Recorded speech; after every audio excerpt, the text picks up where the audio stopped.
Cahaya matahari tropis Bali menyinari rumah sakit Dewata Medika di Denpasar seperti pisau bedah yang mengiris kabut pagi. Bangunan putih itu berdiri megah di tengah hiruk-pikuk lalu lintas, tapi di balik dinding sterilnya, kegelapan mengintai seperti darah yang merembes dari luka tak terlihat. Sudah 3 minggu sejak jenazah pertama hilang, seorang nelayan tua yang seharusnya dikremasi oleh keluarganya. Kemudian yang kedua, seorang wisatawan Australia yang tewas karena serangan jantung. Dan sekarang, yang ketiga, seorang gadis remaja korban kecelakaan motor, tubuhnya lenyap dari kamar mayat semalam. Media lokal mulai bergemuruh, headline halaman depan berteriak, "Misteri mayat hilang di RS Dewata. Apakah ada pencurian organ?"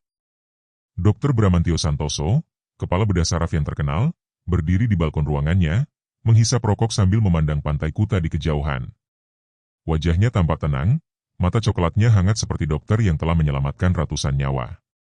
Dia adalah pahlawan lokal, donor darah rutin, pendiri klinik gratis untuk anak yatim. Tapi pagi itu, ponselnya bergetar di saku jas putihnya. Pesan masuk dari nomor tak dikenal, dengan kode negara Kamboja. Kirim kepala segar besok malam. Yang ini harus dari yang masih hangat, darahnya belum kering. Atau istri dan anakmu yang akan kehilangan milik mereka. Potong rapi, seperti biasa. Jangan biarkan mata mereka tertutup, roh haus akan tatapan terakhir. Bramantio menelan ludah, jarinya gemetar saat menghapus pesan itu. Dia ingat malam sebelumnya, ruang operasi tua di basement, cahaya neon yang berkedip, bau formalin yang menyengat dicampur dengan aroma darah segar. Jenazah gadis itu masih hangat saat dia memegang gergaji tulang. "Maafkan aku," gumamnya pada tubuh tak bernyawa itu, tapi mata itu masih terbuka lebar, seolah menuduh.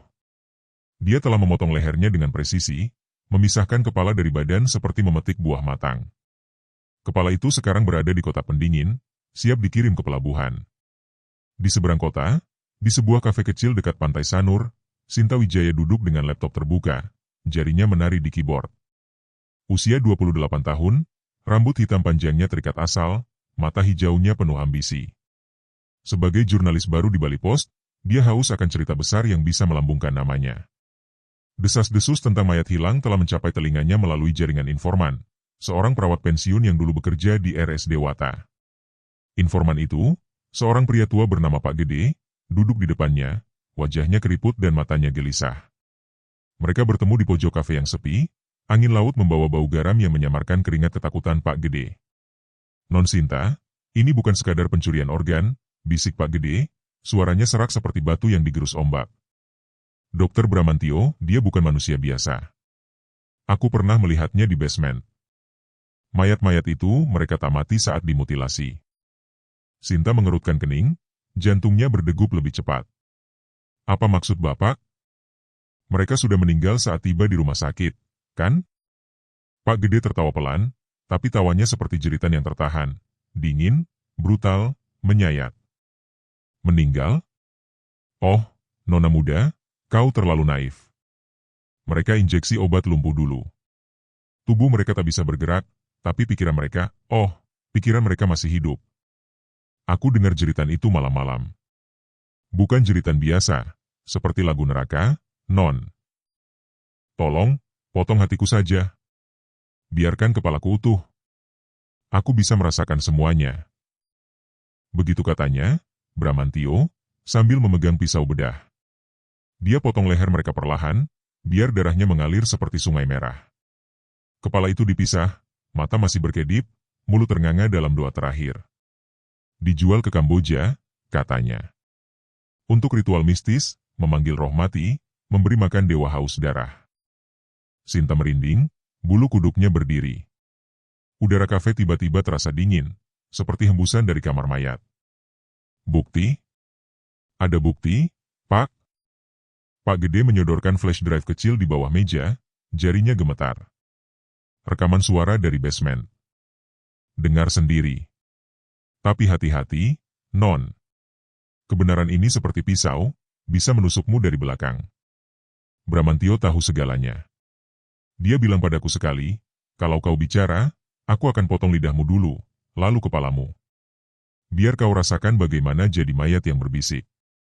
Sinta menggenggam flash drive itu, pikirannya berputar.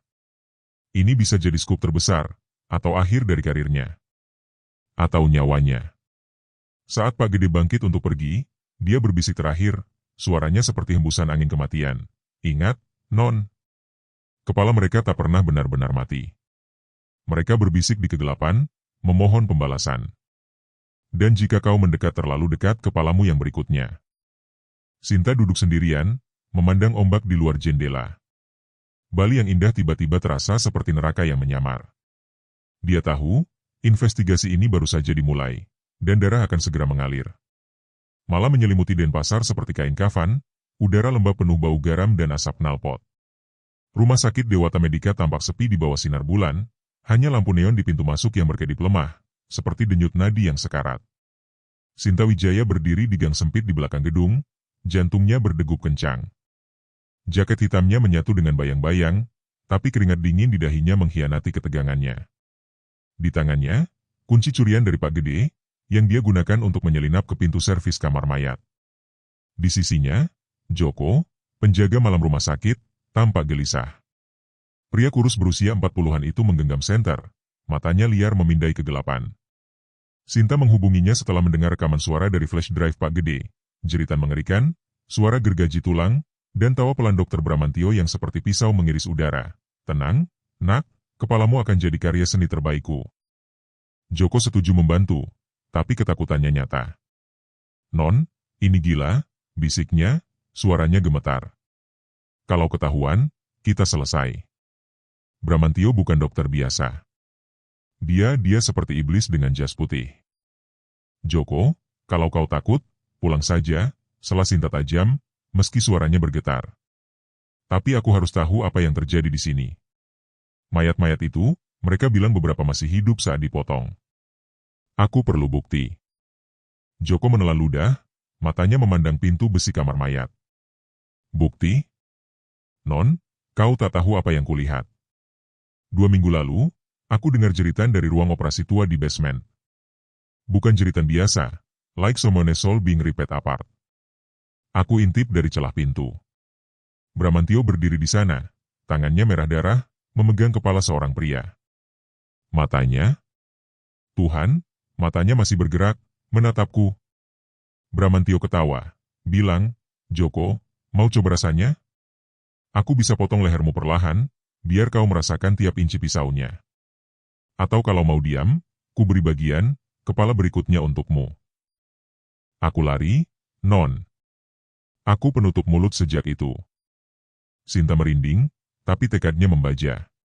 Dia mendorong pintu servis, yang berderit seperti pekikan. Di dalam, kamar mayat terasa seperti makam hidup. Bau formalin menusuk hidung, bercampur dengan sesuatu yang lebih mengerikan, bau logam dari darah basi. Lemari pendingin berjejer di dinding, beberapa pintunya sedikit terbuka, seolah menantang untuk dilihat isinya. Sinta menyalakan senter ponselnya, cahayanya menyapu lantai. Di sana, di dekat troli logam, ada noda coklat kering, jejak darah yang menuju koridor gelap menuju ruang operasi tua. Joko, lihat ini, bisik Sinta, jarinya menunjuk jejak itu. Troli ini dibawa kemana? Joko menggeleng, wajahnya pucat. Ke basement, Non. Ruang operasi yang tak dipakai lagi. Tapi, aku dengar suara dari sana malam-malam. Bukan cuma jeritan. Ada bisikan, seperti banyak suara berbicara sekaligus. Bebaskan kami, katanya. Potong dia, bukan kami. Aku pikir aku gila, tapi sekarang aku tak yakin. Mereka mengikuti jejak darah, langkah mereka pelan di koridor yang semakin gelap. Dinding beton retak, ditumbuhi lumut, seperti masuk ke perut monster. Di ujung koridor, pintu ruang operasi tua terkunci, tapi dari celah bawahnya, bau darah segar menyelinap keluar. Sinta berlutut, mencoba mendengar. Ada suara, drip, drip, drip, seperti air yang menetes, tapi terlalu kental, terlalu lambat. Dan kemudian, suara itu, gumaman rendah, seperti doa dalam bahasa asing, diikuti oleh suara logam yang mengiris sesuatu yang lembut. Sinta menoleh ke Joko, matanya melebar. Dia di dalam. Bramantio. Joko mundur, senternya jatuh dan berguling di lantai. Non, kita harus lari. Kalau dia tahu kita di sini, dia tak cuma potong kepala kita. Dia bilang sekali, "Joko, aku bisa buatmu hidup tanpa badan, biar kau menjerit selamanya di toples kacaku." Aku tak mau jadi seperti mereka. Sinta mencengkeram lengan Joko, suaranya dingin tapi tegas. "Diam, Joko. Kita masuk, atau kita tak akan pernah tahu." Aku tak peduli ancamannya. Aku mau lihat sendiri apa yang dia lakukan.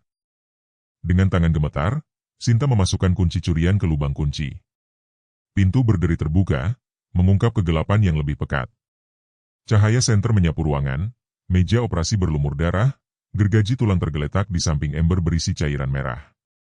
Di sudut, sebuah kotak pendingin terbuka, dan di dalamnya sebuah kepala manusia. Matanya terbuka lebar, mulutnya ternganga dalam ekspresi kengerian abadi. Di dinding, coretan tinta merah membentuk simbol aneh, seperti mantra kuno. Tiba-tiba, suara langkah berat terdengar dari koridor di belakang. Joko menjerit pelan, "Non, dia datang." Sinta mematikan senter, menarik Joko ke balik lemari. Dari kegelapan, suara Bramantio menggema, dingin dan sadis. "Siapa di sini? Aku bisa mencium ketakutanmu. Kalau kau bersembunyi, aku akan potong jari-jarimu satu persatu sebelum kepalamu. Keluar, atau aku cari kau dan aku selalu menemukan mangsaku." Sinta menahan napas, jantungnya seperti ingin meledak.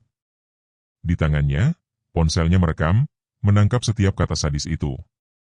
Ini bukti yang dia cari, tapi dia tahu, malam ini mungkin malam terakhirnya jika Bramantio menemukannya. Kegelapan ruangan terasa hidup, seperti ribuan mata tak terlihat menatapnya, berbisik, "Kau berikutnya." Siang itu, matahari Bali membakar tanpa ampun, menyinari gedung rumah sakit Dewata Medika seperti api yang menjilat kulit. Udara di lobi rumah sakit terasa tebal, bercampur bau antiseptik yang menusuk dan hembusan samar dari kamar mayat di bawah tanah, bau kematian yang tak pernah benar-benar hilang. Sinta Wijaya melangkah masuk dengan langkah tegas, tapi jantungnya berdegup seperti drum perang. Dia berpura-pura sebagai jurnalis yang sedang melakukan wawancara rutin tentang program donor organ rumah sakit, tapi matanya menyapu setiap sudut, mencari celah untuk mencuri bukti.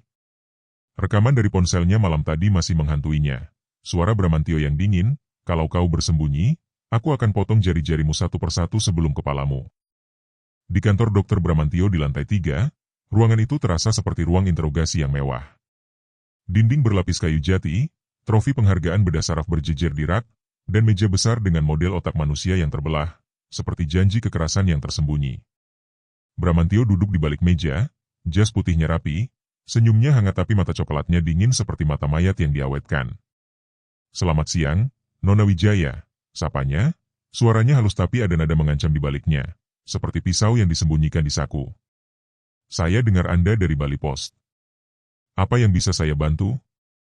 Program donor kami memang bangga, tapi saya harap ini bukan tentang rumor konyol itu."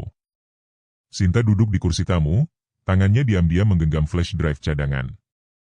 "Terima kasih telah menerima saya, dokter." "Ya, tentang donor organ. Tapi saya juga mendengar desas-desus tentang mayat hilang di sini. Beberapa keluarga mengeluh jenazah keluarga mereka lenyap dari kamar mayat." "Ada komentar?" Bramantio tertawa pelan, tapi tawanya seperti gergaji tulang yang mengikis daging, brutal, menyayat, membuat bulu kuduk Sinta berdiri. Dia condong ke depan, matanya menatap tajam ke mata Sinta, seolah mengiris jiwanya. "Rumor, Nona. Bali penuh mistis, orang mudah percaya hantu atau pencuri mayat. Tapi kebenaran bisa membunuh lebih cepat daripada pisau bedah. Bayangkan saja, Anda menggali terlalu dalam, dan tiba-tiba potong. Kepalamu berguling di lantai, mata masih berkedip melihat tubuhmu yang tak berdaya. Saya dokter, tahu betul bagaimana memisahkan kepala dari badan dengan satu sayatan rapi. Darahnya mengalir seperti sungai merah, hangat dan lengket, dan jeritan itu seperti musik bagi roh yang haus." Sinta menelan ludah, tapi dia tak mundur. Kata-katanya seperti ancaman terselubung, tapi juga pengakuan. "Itu terdengar seperti ancaman, dokter. Atau pengalaman?" Bramantio mundur ke kursinya, senyumnya melebar, memperlihatkan gigi putih yang seperti taring. "Pengalaman? Saya selamatkan nyawa setiap hari, Nona. Tapi kadang, untuk menyelamatkan satu, harus korbankan yang lain. Bayangkan pasien di meja operasi, masih bernapas lemah, Injeksi lumpuh membuat tubuh mereka beku tapi pikiran mereka terjaga. Saya pegang pisau, mengiris leher perlahan, rasa dingin logam menyentuh kulit, darah muncrat seperti air mancur panas. Mereka tak bisa bergerak, tapi mata itu memohon, "Tolong, potong hatiku saja. Biarkan kepalaku utuh, biar aku bisa berpikir selamanya." Tapi tidak, kepala itu harus dipisah, diawetkan dalam formalin, biar rohnya terperangkap. Untuk ritual, katanya. Untuk keabadian. Udara ruangan tiba-tiba terasa sesak, seperti ruang operasi yang penuh darah. Sinta merasa mual, tapi ini kesempatan. Saat Bramantio berpaling sebentar untuk mengambil secangkir kopi, Sinta menyelinap ke komputer di meja samping, akses ke sistem CCTV rumah sakit. Jarinya menari cepat di keyboard, memasukkan password curian dari Joko. Layar menyala, menampilkan rekaman dari basement malam sebelumnya. Di layar, Bramantio muncul dalam cahaya neon yang redup, memegang gergaji tulang.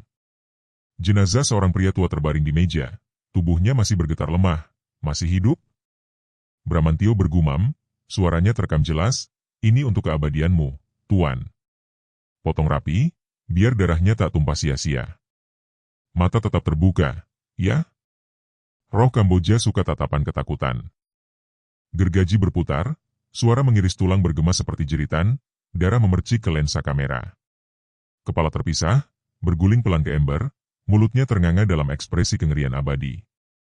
Bramantio mengangkatnya, mencium keningnya seperti trofi, lalu membungkusnya dalam plastik berpendingin.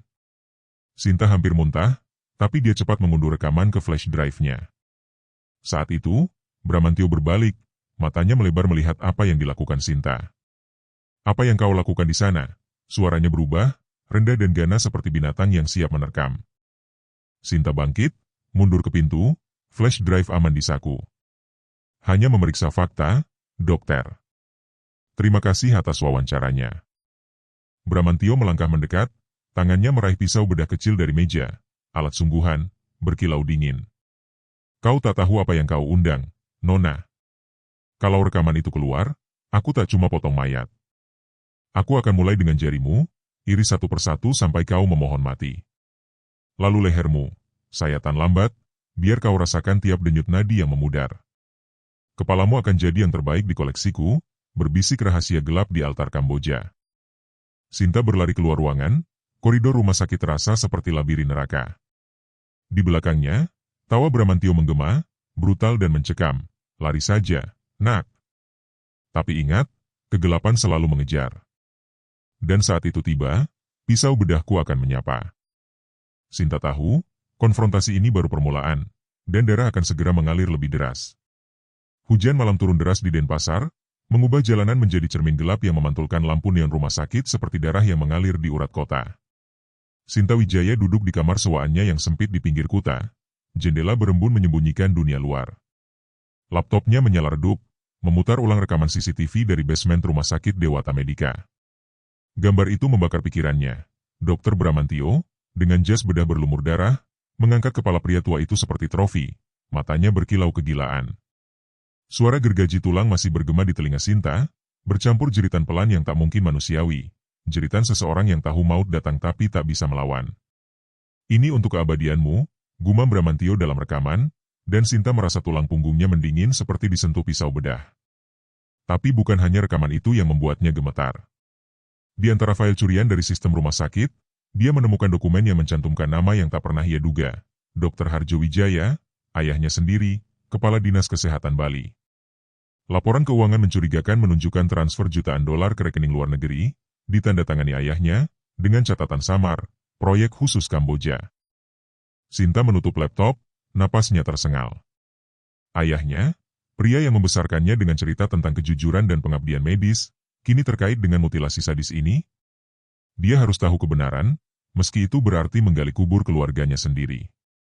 Sinta menuju rumah ayahnya di pinggiran Sanur, sebuah villa mewah dengan taman anggrek yang kontras dengan rahasia gelap yang kini dia curigai.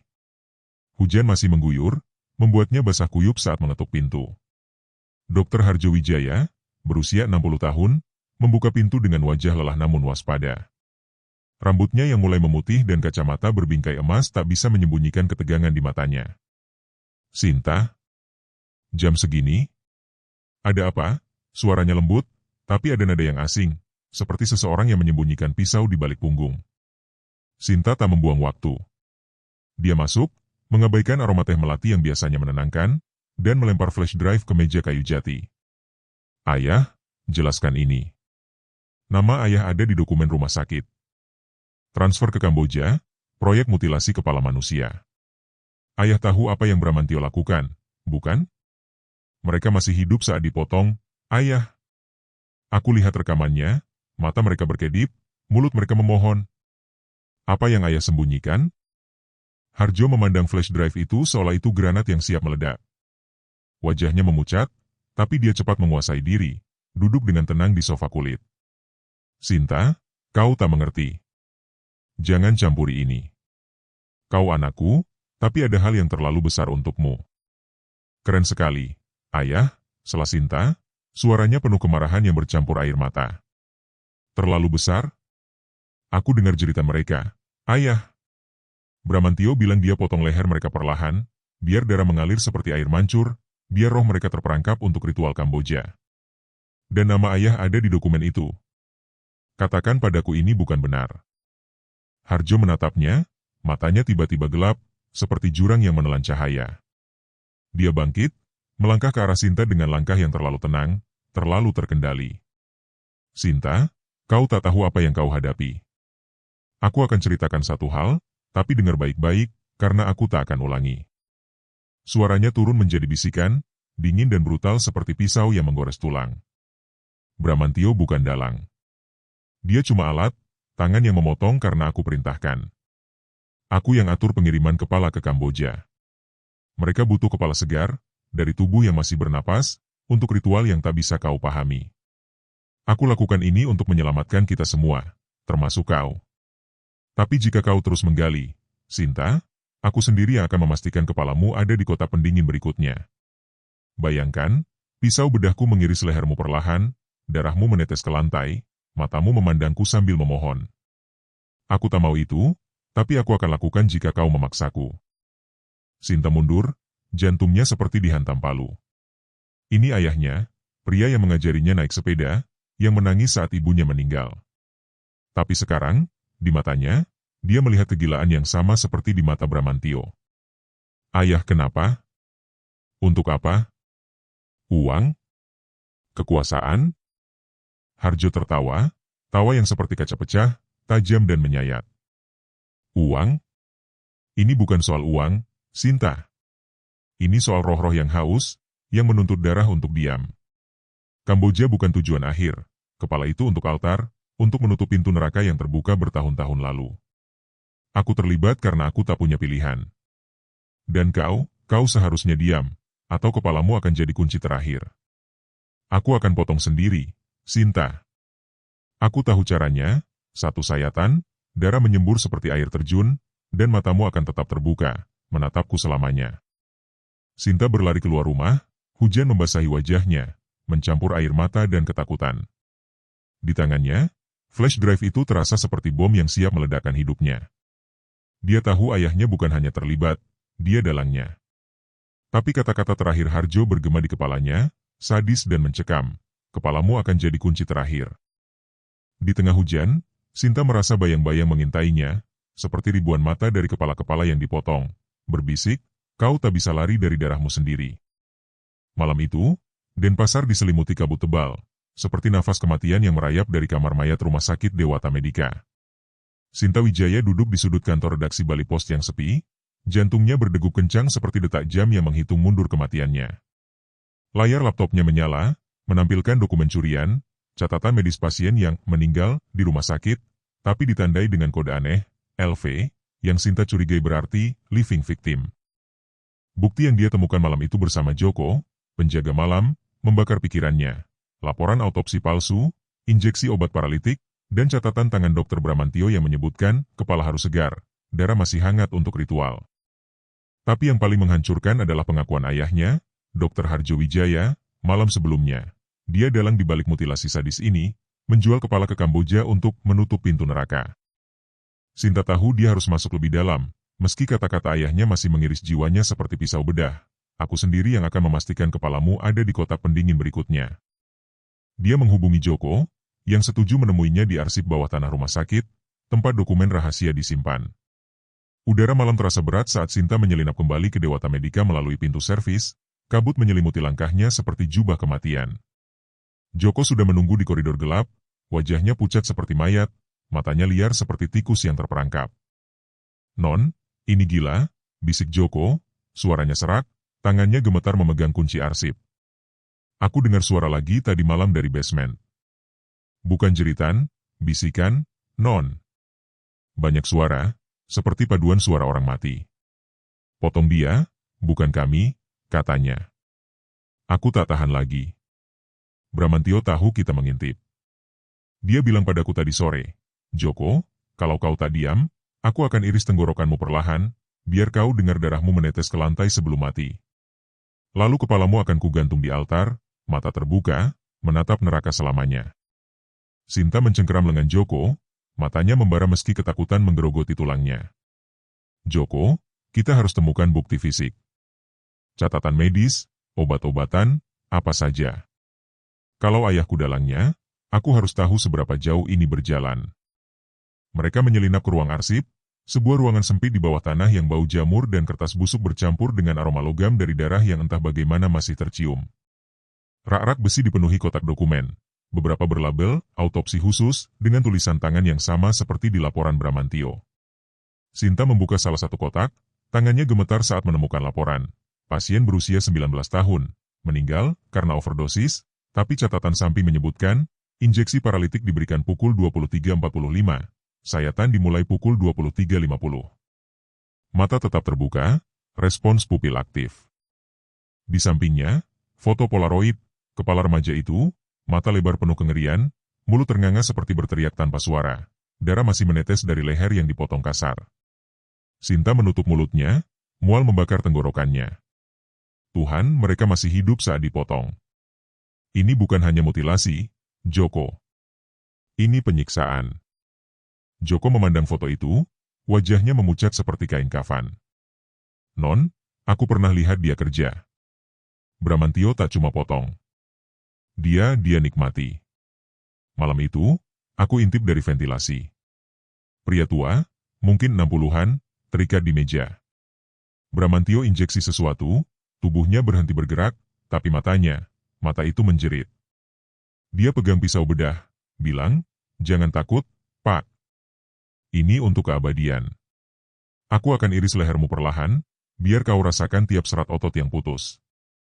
Darahmu akan mengalir seperti sungai suci, dan kepalamu akan jadi hadiah untuk roh-roh Kamboja.'" Dia ketawa. Non, ketawa sambil gergaji berputar, darah muncrat ke dinding seperti lukisan neraka.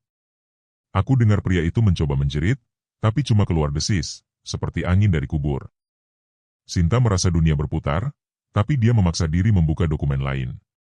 Di sana, dia menemukan daftar obat, Vecuronium bromide, paralitik kuat, dan catatan pengiriman ke pelabuhan Kuta. Tapi yang membuat jantungnya hampir berhenti adalah nama ayahnya lagi, ditandatangani di bawah perintah, prioritas, kepala segar, mata terbuka, untuk pengiriman pukul 1. Di sampingnya, catatan tangan, Harjo menyetujui korban hidup untuk efisiensi ritual. Tiba-tiba, lampu di ruang arsip berkedip, dan suara langkah berat terdengar dari koridor. Joko menjatuhkan kotak dokumen, kertas berhamburan seperti daun kering. Non, dia di sini, bisiknya, suaranya penuh teror. Sinta mematikan senter ponselnya, menarik Joko ke balik rak. Dari kegelapan, suara Bramantio menggema, dingin dan sadis seperti pisau yang menggores tulang. Aku tahu kau di sini, Sinta. Bau ketakutanmu tercium sampai basement. Kau pikir kau bisa menggali rahasiaku? Aku akan potong jarimu satu persatu, kugantung di dinding seperti trofi. Lalu lehermu, aku akan iris perlahan, biar kau dengar darahmu menetes, biar kau rasakan jiwa MU terlepas dari tubuh. Kepalamu akan jadi yang terbaik, Sinta. Mata hijau itu akan menatap altar Kamboja, berbisik selamanya dalam kegelapan.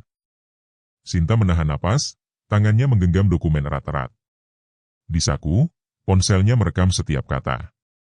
Tapi saat bayang-bayang Bramantio muncul di pintu, memegang pisau bedah yang berkilau di bawah lampu redup, Sinta tahu dia hanya berjarak satu langkah dari kematian. Kabut di luar jendela basement terasa seperti asap dari neraka, dan bisikan di kepalanya, mungkin dari kepala-kepala itu, berkata, kau tak bisa lari dari pisau. Pelabuhan Kuta malam itu diselimuti kabut tebal, seperti napas roh-roh yang terperangkap di antara dunia hidup dan mati.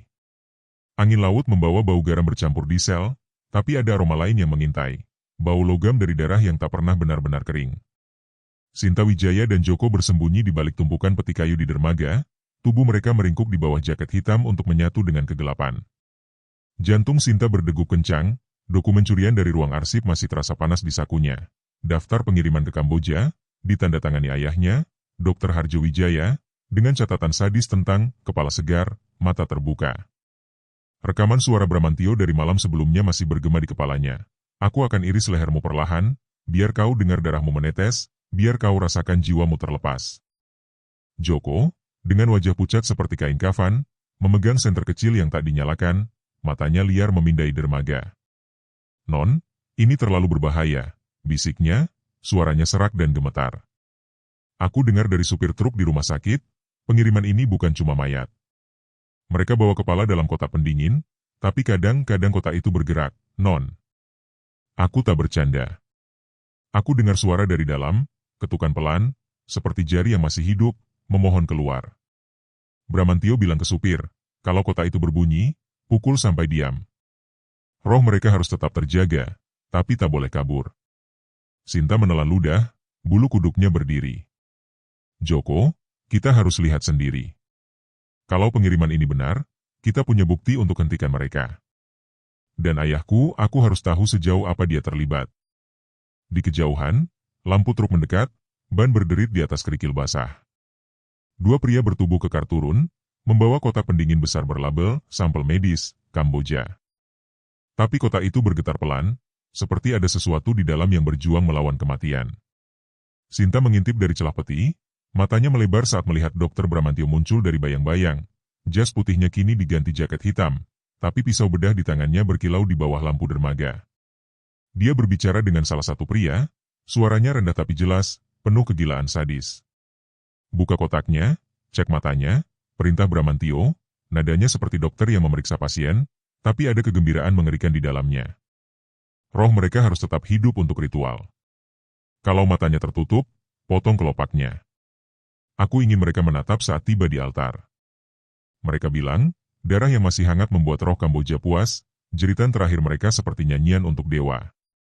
Pria itu membuka kotak, dan Sinta menahan napas. Di dalam, 3 kepala manusia tersusun rapi di atas es, mata mereka terbuka lebar, penuh kengerian yang membeku.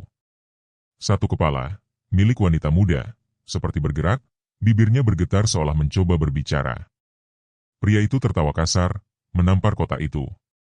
Diam, setan. Mau kabur ke neraka, ya? Bramantio memandang kepala itu, senyumnya seperti pisau yang siap mengiris lagi. Bagus, masih segar. Ini akan jadi hadiah terbaik. Tapi kalau kau dengar suara lagi, tusuk matanya. Biar mereka tahu, tak ada harapan di sini. Hanya kegelapan, dan aku yang memegang pisau. Sinta merasa mual, tapi dia mengeluarkan ponselnya, merekam dengan tangan gemetar. Joko mencengkeram lengannya, bisiknya hampir tak terdengar. Non, kita harus lari. Kalau mereka lihat kita selesai. Bramantio bilang ke anak buahnya tadi pagi, siapa saja yang mengintip, potong lidahnya dulu, biar mereka tak bisa cerita. Lalu iris lehernya perlahan, biar darah mengalir seperti anggur merah ke lantai. Kepala mereka akan kugantung di altar, mata terbuka, menjerit selamanya. Aku tak mau jadi seperti itu, Non. Sinta menggeleng, matanya terpaku pada Bramantio, yang kini memeriksa dokumen pengiriman. Tiba-tiba, salah satu pria menoleh ke arah peti tempat mereka bersembunyi, matanya menyipit. Ada yang di sana, bentaknya, menarik pisau dari ikat pinggang. Bramantio berbalik, senyumnya melebar, sadis dan mencekam.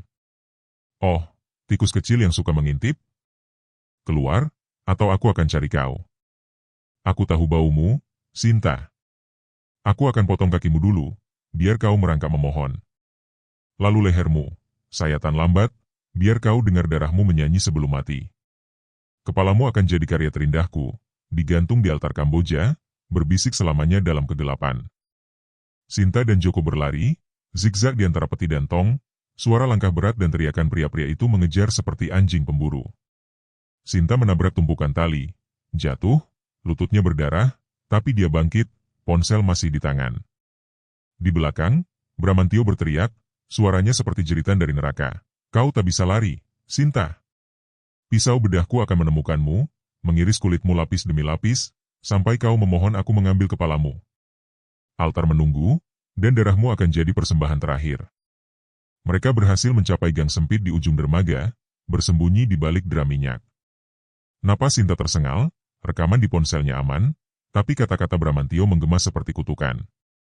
Kabut di pelabuhan terasa hidup, seperti ribuan mata dari kepala-kepala itu menatapnya, berbisik, kau berikutnya.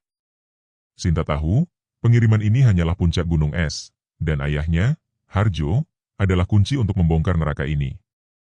Tapi setiap langkah menuju kebenaran terasa seperti melangkah ke bilah pisau yang sudah dia sah.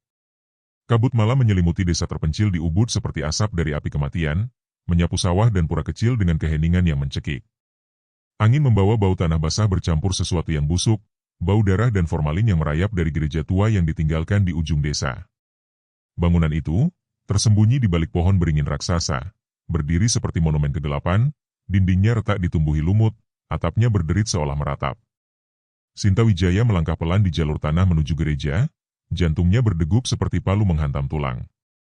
Di sakunya, flash drive berisi rekaman pengiriman kepala di pelabuhan Kuta terasa seperti bom yang siap meledakkan hidupnya. Kata-kata sadis Dr. Bramantio masih bergema. Aku akan potong kakimu dulu, biar kau merangkak memohon. Lalu lehermu, sayatan lambat, biar kau dengar darahmu menyanyi. Joko, penjaga malam, berjalan di belakangnya, wajahnya pucat seperti mayat yang baru bangkit. Dia mencengkeram obeng sebagai senjata darurat, matanya liar memindai kegelapan. Non, ini tempat terkutuk, bisiknya, suaranya serak penuh teror. Orang desa bilang gereja ini bukan milik Tuhan lagi. Mereka dengar suara malam-malam, bisikan, ketukan, seperti kepala yang masih hidup, memohon dibebaskan. Aku dengar dari supir truk, Bramantio bawa kepala ke sini sebelum dikirim ke Kamboja. Dia bilang, Joko, kalau kau ikut campur, aku akan iris wajahmu dulu, potong bibirmu biar kau tak bisa menjerit. Lalu kepalamu kugantung di altar, biar kau dengar bisikan mereka selamanya. Aku tak mau mati di sini, Non. Sinta menggenggam senter, cahayanya menyapu pintu gereja yang lapuk, penuh ukiran simbol aneh seperti mantra kuno yang ditulis dengan darah. Joko, kita harus tahu apa yang mereka sembunyikan. Kalau ayahku dalangnya, bukti ada di sini. Aku tak akan berhenti, meski itu membunuhku. Pintu gereja berderit saat didorong, mengeluarkan bau menyengat, formalin, darah kering, dan sesuatu yang lebih mengerikan, seperti napas kematian yang masih hidup. Di dalam, cahaya bulan menyelinap melalui jendela pecah, menerangi altar batu di tengah ruangan. Di atasnya, toples kaca berjejer seperti trofi neraka, masing-masing berisi kepala manusia yang diawetkan. Mata mereka terbuka lebar, beberapa berkabut, beberapa masih jernih, menatap Sinta dengan kengerian abadi. Satu kepala, milik pria tua, seperti bergerak, bibirnya bergetar pelan, seolah berbisik, bebaskan aku. Sinta menahan mual, tangannya gemetar saat merekam dengan ponsel. Joko mundur, menabrak meja kayu, menjatuhkan toples yang pecah di lantai. Kepala di dalamnya berguling, darah dan cairan formalin membanjiri ubin, bau busuknya seperti pukulan ke wajah. Tuhan, Non.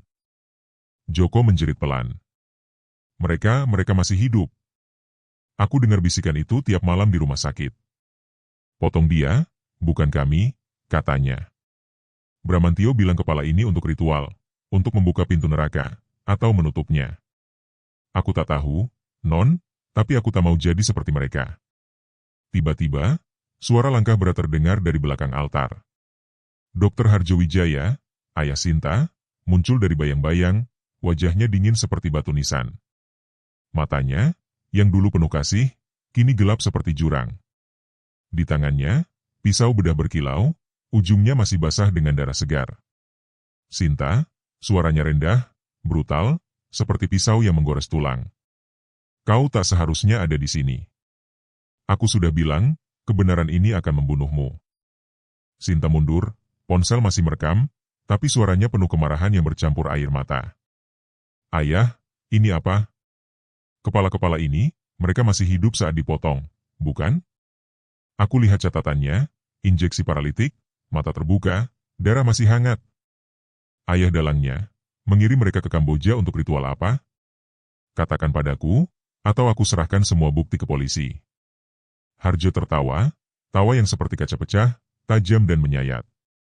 Dia melangkah mendekat, pisau di tangannya bergerak pelan, seperti menari di udara. Polisi? Sinta, kau naif. Ini lebih besar dari polisi, dari Bali, dari dunia ini. Kepala-kepala ini untuk menutup pintu neraka yang terbuka puluhan tahun lalu.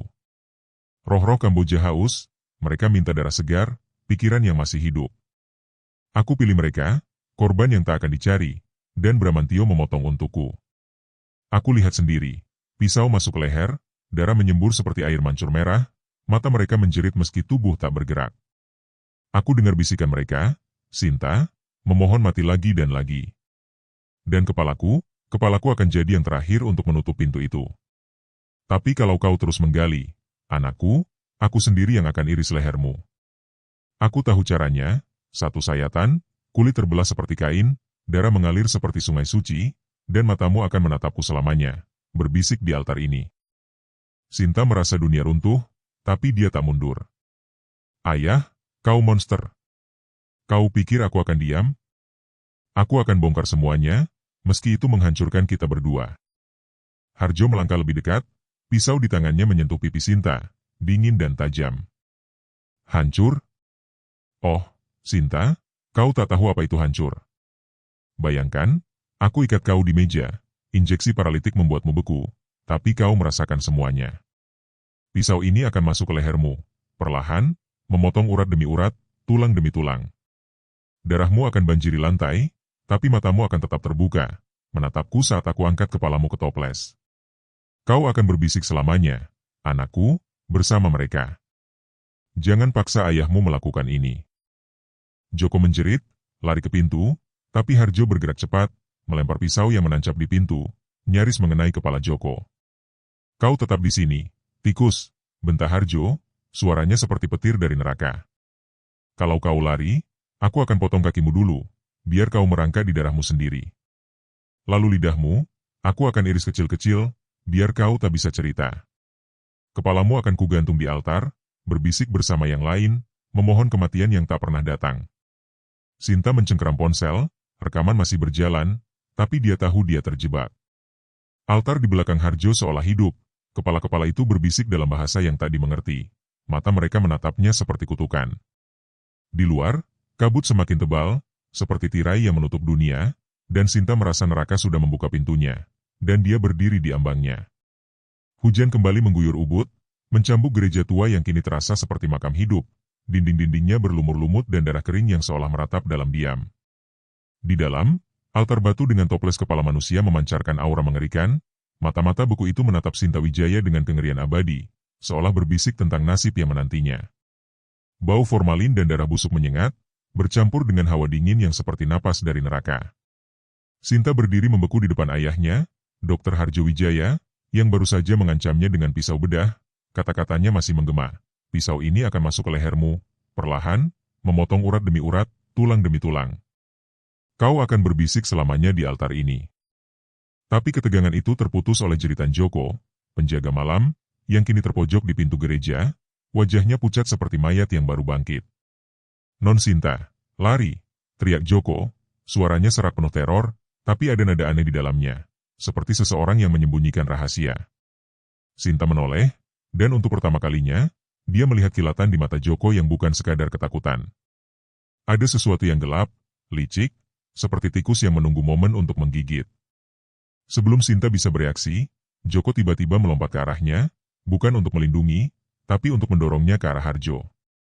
Ambil dia, dokter, teriak Joko, suaranya berubah menjadi tawa gila yang seperti kaca pecah. Aku bantu kau, Sinta, tapi bukan untuk menyelamatkanmu. Bramantio janji kepalaku aman kalau kuserahkan kau. Dia bilang, Joko, bawa jurnalis itu ke sini, dan kau akan dapat bagian, kepala pertamaku untukmu, utuh, berbisik di altar. Sinta tersandung, jatuh ke lantai yang licin oleh cairan formalin yang tumpah dari toples pecah. Rasa dingin ubin seperti cengkeraman kematian, dan dia merasa dunia runtuh. Joko, yang dia pikir sekutu, ternyata pengkhianat. Joko, kau bajingan, bentak Sinta, berusaha bangkit, tapi Harjo sudah melangkah mendekat, pisau bedah di tangannya berkilau seperti taring iblis di bawah cahaya bulan yang menyelinap dari jendela pecah. Harjo menatap Sinta, matanya tak lagi seperti ayah yang dulu, tapi monster yang haus darah. Kau terlalu jauh, anakku, suaranya rendah, brutal, seperti pisau yang menggores tulang. Aku tak ingin ini, tapi kau memaksa. Joko pintar, dia tahu harga kesetiaan. Altar ini butuh kepala segar, dan kau sempurna. Bayangkan, aku ikat kau di meja, injeksi lumpuh membuatmu beku, tapi kau merasakan semuanya. Pisau ini akan mengiris lehermu, perlahan, seperti membelah sutra. Darahmu akan menyembur, hangat, mengalir seperti sungai suci ke lantai. Matamu akan tetap terbuka, menatapku saat aku angkat kepalamu ke toples. Kau akan berbisik selamanya di Kamboja, anakku, memohon kematian yang tak pernah datang. Sinta merangkak mundur, tangannya menyentuh pecahan toples di lantai, ujungnya tajam seperti harapan terakhirnya. Ayah, kau gila. Kau pikir aku akan menyerah? Aku punya rekaman, semua pengakuanmu, Bramantio, pengiriman kepala. Kalau aku mati, itu akan sampai ke polisi. Joko tertawa, tawa yang seperti jeritan dari neraka, mendekati Sinta dengan obeng di tangan. Polisi? Non, kau tak tahu apa yang kau hadapi. Harjo dan Bramantio punya koneksi, polisi, pejabat, bahkan dukun Kamboja. Aku lihat sendiri di pelabuhan, kepala itu bergerak, bibirnya berbisik, bunuh dia, bukan kami. Bramantio bilang kepadaku, Joko, kalau kau setia, aku akan potong untukmu, kepala yang masih hidup, mata yang menjerit, untuk koleksimu sendiri. Tapi kalau kau berkhianat, aku akan iris wajahmu, kupas kulitmu lapis demi lapis, biar kau merasakan tiap inci rasa sakit sebelum kepalamu kugantung. Aku pilih hidup, Non. Dan kau akan jadi hadiahku. Sinta melempar pecahan toples ke arah Joko, mengenai lengannya hingga berdarah. Dia berlari ke sudut ruangan, mencari celah, tapi Harjo bergerak cepat, menangkap rambutnya dan menariknya ke belakang. Pisau bedahnya menyentuh leher Sinta, dingin dan tajam, mengiris kulit tipis hingga setetes darah menetes. Jangan melawan, Sinta, bisik Harjo, suaranya seperti mantra kematian. Aku akan buat ini cepat, atau lambat, kalau kau memaksa. Bayangkan pisau ini masuk lebih dalam, memotong urat demi urat, tulang lehermu berderit saat patah. Darahmu akan banjiri altar, dan kepalamu akan jadi kunci terakhir untuk menutup pintu neraka. Aku tak ingin kehilangan anakku, tapi roh-roh itu haus, dan mereka pilih kau.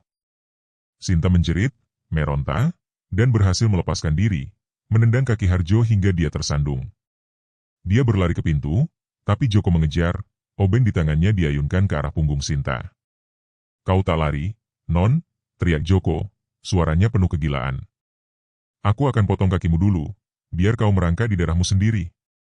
Lalu wajahmu, aku akan iris matamu, biar kau tak bisa lihat saat kepalamu kugantung di altar, berbisik bersama mereka, memohon kematian yang tak pernah tiba.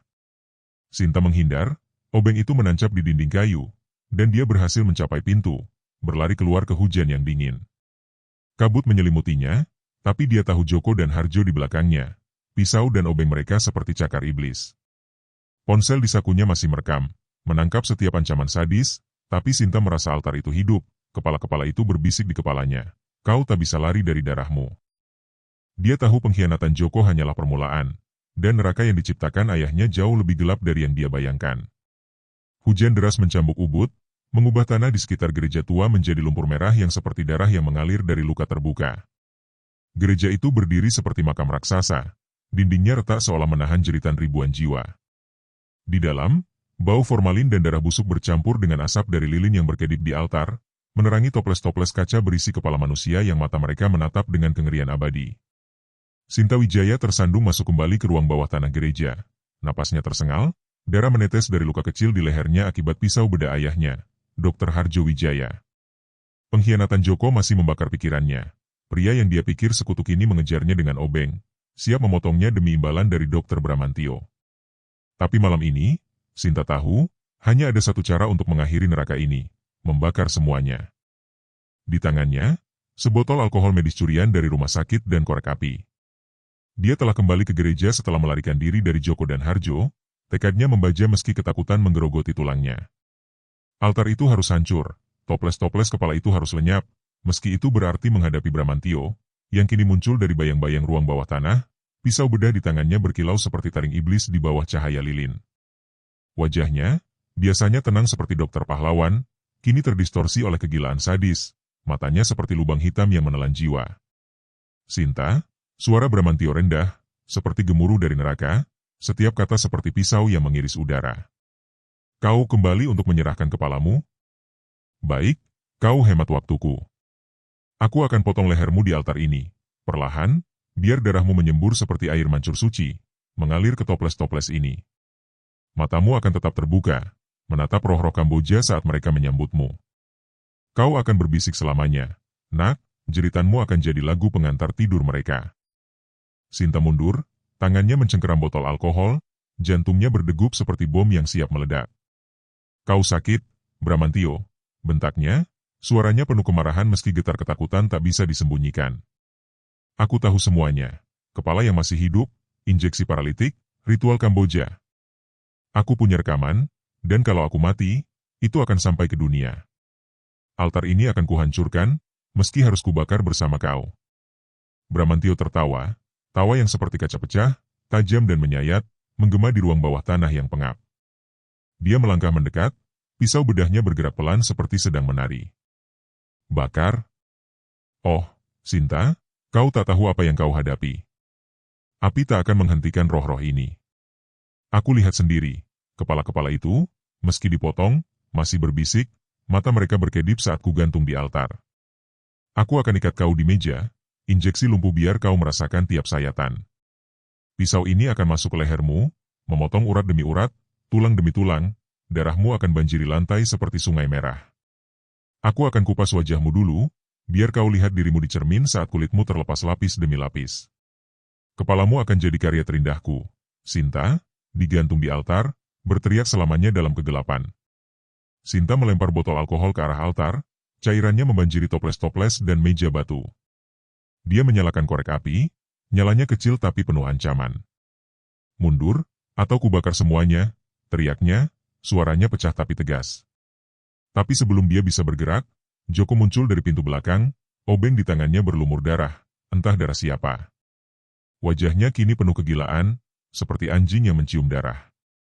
Non, kau tak akan menang, teriak Joko, suaranya seperti jeritan dari kubur. Bramantio janji aku bisa potong sendiri. Aku akan iris kakimu dulu, biar kau merangkak di darahmu, menjerit seperti mereka. Lalu matamu, aku akan cabut satu persatu, biar kau tak lihat saat ku gergaji lehermu. Kepalamu akan kuberikan ke Kamboja, tapi dulu aku akan main-main, kupotong hidungmu, kupas bibirmu, biar kau jadi karya seni sebelum masuk toples.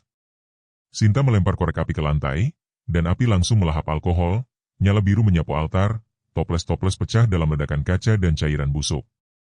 Kepala-kepala itu berguling, beberapa terbakar, mata mereka seperti menjerit dalam diam. Asap hitam pekat memenuhi ruangan, bau daging terbakar bercampur formalin seperti napas neraka. Bramantio menjerit, berlari ke arah Sinta, pisau bedahnya diayunkan ke wajahnya. Kau hancurkan altar. Aku akan potong tubuhmu jadi serpihan, Sinta. Aku akan iris perutmu, keluarkan ususmu, biar kau lihat nyawamu merangkak keluar. Kepalamu tetap milikku, akan kugantung di Kamboja, berbisik dalam kegelapan abadi. Sinta menghindar, pisau itu mengiris rambutnya, dan dia menendang meja kayu ke arah Bramantio, membuatnya tersandung. Api semakin membesar, asap membuatnya tersedak, tapi dia melihat sesuatu di sudut ruangan. Sebuah toples kecil, berbeda, dengan kepala yang tampak seperti replika wajahnya sendiri. Sebuah kepala salinan yang dibuat dari foto dan ritual, seperti yang pernah disebut Bramantio di pelabuhan. Dia meraihnya, tapi Bramantio sudah bangkit, menangkap lengannya, pisau menekan lehernya. Tak ada lari lagi, Sinta, desis Bramantio, napasnya panas di wajah Sinta, bau darah dan kegilaan. Aku akan potong lehermu sekarang, di depan api ini. Darahmu akan jadi persembahan terakhir. Aku akan iris perlahan, biar kau dengar tulang lehermu patah, biar kau rasakan darahmu mengalir seperti air terjun. Kepalamu akan kugantung, dan jiwa MU akan menjerit selamanya di altar Kamboja. Sinta menjerit, meronta, dan dengan tenaga terakhir, melempar toples replika ke wajah Bramantio. Kaca pecah, mengiris wajahnya, dan dia mundur, darah mengalir dari dahinya. Sinta berlari ke pintu, api menjilat dinding, asap menutup pandangan. Di belakang, dia mendengar Joko menjerit saat api melahapnya, dan tawa gila Bramantio. Kau tak bisa kabur, Sinta. Pisau ini akan menemukanmu, dan kepalamu akan jadi milikku. Sinta keluar ke hujan, tapi toples replika itu seolah berbisik di kepalanya. Kau milik kami sekarang. Api di belakangnya menyala seperti neraka, tapi Sinta tahu, pertarungan ini belum selesai, dan kegelapan masih mengejar. Api yang melahap gereja tua di Ubud kini merayap seperti jari-jari neraka, asap hitam pekat mengepul ke langit malam, membaur dengan hujan deras yang tak mampu memadamkan amarahnya. Sinta Wijaya berlari menyusuri jalan tanah yang licin, lumpur merah menempel di kakinya seperti darah yang tak mau lepas. Napasnya tersengal, jantungnya berdegup seperti drum perang yang semakin mendekat ke akhir, tapi suara di kepalanya, bisikan dari toples replika yang dia lempar ke wajah Bramantio, seolah mengejarnya, aku belum pergi, aku bagian dari ritual sekarang. Luka di lehernya masih perih, darah menetes bercampur air hujan, setiap langkah terasa seperti melangkah di atas pisau yang tak terlihat. Dia berhasil mencapai jalan utama, menghentikan sebuah taksi tua yang lewat, dan memerintah sopir untuk menuju rumah sakit Dewata Medika di Denpasar. Cepat! Rumah sakit terbakar, jeritnya, suaranya pecah seperti kaca yang retak. Sopir memandangnya curiga, tapi gasnya diinjak, mobil meluncur di jalan basah, lampu-lampu kota berkedip seperti mata-mata yang mengawasi. Di kursi belakang, Sinta memeriksa ponselnya, rekaman aman, bukti pengkhianatan Joko, pengakuan Harjo, dan kegilaan Bramantio. Tapi toples replika itu, kenapa suaranya seperti miliknya sendiri? Sebuah twist yang lebih gelap mengintai, dan Sinta merasa kegelapan itu merayap di bawah kulitnya. Rumah sakit kini jadi neraka hidup, api menjilat dinding putih, sirena ambulans dan polisi bergema seperti jeritan korban, asap hitam membubung tinggi, bau daging terbakar dan plastik meleleh menusuk hidung seperti jarum. Sinta turun dari taksi, berlari melewati kerumunan, polisi berusaha menahan tapi dia menerobos, matanya tertuju pada basement yang kini terbuka lebar, api merah menyala di dalam seperti mulut monster yang haus. Ayah, jeritnya, suaranya hilang di tengah kekacauan. Di sana, di antara reruntuhan, Dr. Harjo Wijaya tergeletak sekarat, tubuhnya hangus separuh, napasnya tersengal seperti angin dari kubur. Bramantio tak terlihat, mungkin kabur, mungkin lenyap dalam api, tapi Joko, mayatnya hangus di dekat pintu, obeng masih tergenggam di tangan gosongnya. Sinta berlutut di samping ayahnya, air mata bercampur hujan dan asap membuat matanya perih. Ayah, kenapa? Semua ini untuk apa? Suaranya gemetar, tangannya mencengkeram tangan Harjo yang dingin seperti mayat. Harjo membuka mata, bola matanya merah darah, bibirnya retak tersenyum sadis, seperti pisau yang terakhir mengiris. Sinta, anakku, bisiknya, suaranya serak seperti batu yang digerus, setiap kata seperti jarum yang menusuk jiwa. Kau pikir api ini mengakhiri? Tidak, roh-roh Kamboja tak pernah mati. Aku tanam chip psikotropik di kepala mereka, alat kecil, membuat mereka hidup dalam kegilaan, berbisik selamanya. Mata mereka terbuka, pikiran mereka menjerit, meski tubuh lenyap. Dan kau selanjutnya. Chip itu sudah di tubuhmu, sejak kecil, saat kau sakit. Kau belum pergi, kau bagian dari ritual sekarang. Kepalamu akan dijual ke Kamboja, dan rohmu akan berteriak abadi, memohon mati tapi tak pernah mendapatkannya. Aku lakukan ini untuk kau, untuk kita. Pintu neraka tertutup, tapi jiwa MU akan jadi kunci terakhir. Potong saja kepalamu sendiri, Sinta, sebelum mereka datang. Sinta mundur, jantungnya seperti meledak, tangannya menyentuh lehernya. Apakah ada benjolan? Benarkah? Suara di kepalanya semakin kencang, seperti bisikan ribuan korban. Aku belum pergi, potong saja, berteriak abadi. Api semakin mendekat, dinding basement berderit seperti akan runtuh, asap membuatnya tersedak, penglihatan kabur. Polisi berteriak dari atas, keluar. Bangunan runtuh. Tapi Sinta tak bisa bergerak. Mata Harjo menatapnya dengan kegilaan terakhir, tangannya mencoba meraih, jari-jarinya seperti cakar. Jeritlah, anakku, jeritlah untuk roh-roh itu. Aku akan iri sendiri kalau bisa, kulitmu lapis demi lapis, darahmu menyembur seperti pesta, matamu menatapku selamanya dalam toples kaca. Tiba-tiba, suara pecah dari sudut ruangan. Toples replika yang dibawa Bramantio, entah bagaimana selamat dari api di gereja, kini berguling di lantai, suara sintetis seperti milik Sinta sendiri. Aku belum pergi, aku bagian dari ritual sekarang. Potong saja kepalaku, biar aku diam. Sinta menjerit, menginjak toples itu hingga pecah, tapi bisikan tak berhenti, sekarang dari dalam kepalanya sendiri. Api menjilat kakinya, panas seperti siksaan, dan Harjo tertawa terakhir, napasnya putus dalam tawa gila.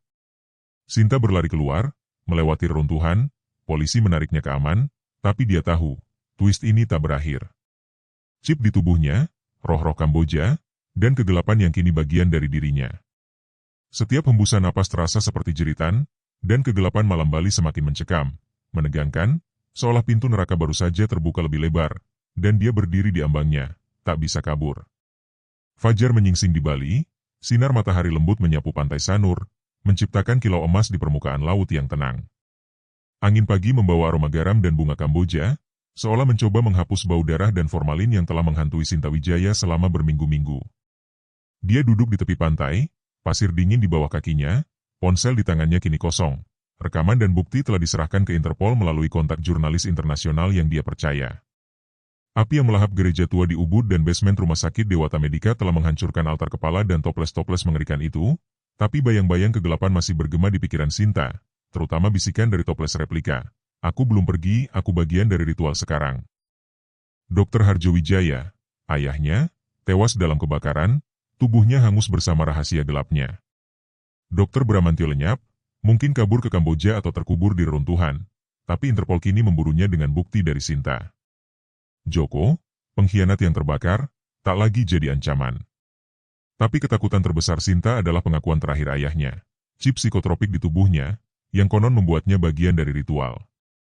Dia telah memeriksakan diri ke dokter independen di Singapura, dan hasilnya melegakan, tak ada chip, tak ada alat aneh di tubuhnya. Kata-kata Harjo hanyalah manipulasi terakhir, upaya untuk menjeratnya dalam kegilaan. Tapi bisikan di kepalanya tetap ada, meski kini lebih pelan, seperti gaung yang memudar. Sinta menggenggam pasir, membiarkannya mengalir di antara jari-jarinya, simbol masa lalu yang perlahan dia lepaskan.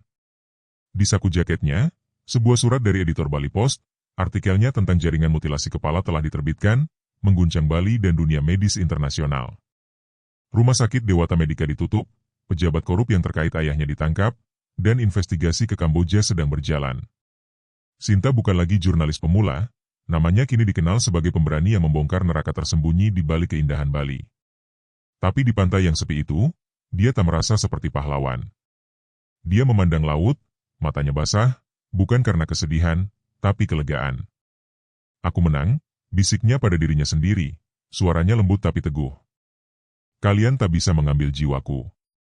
Bisikan di kepalanya, mungkin hanya trauma, mungkin hanya imajinasi, akhirnya diam, digantikan oleh suara ombak yang menenangkan. Tiba-tiba, seorang anak kecil berlari mendekat, menawarkan bunga Kamboja dari keranjangnya.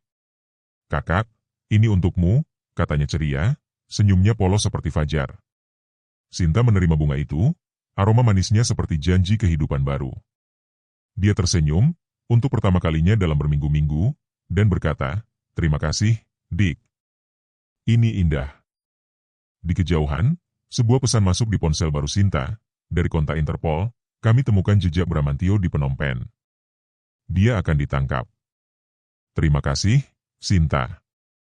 Kau selamatkan banyak nyawa. Sinta menghela napas, meletakkan ponsel, dan memandang matahari yang kini naik tinggi. Bali, yang sempat jadi neraka, kini terasa seperti pulau harapan lagi. Dia bangkit, meninggalkan pantai dengan langkah ringan. Bisikan kegelapan telah lenyap, digantikan oleh tekad untuk hidup dan menulis lagi. Aku bebas, gumamnya, dan untuk pertama kalinya, dia benar-benar mempercayainya. Di belakangnya, laut berkilau, dan Bali menyambutnya kembali sebagai anaknya, bukan sebagai korban, tapi sebagai penyintas yang telah mengalahkan kegelapan.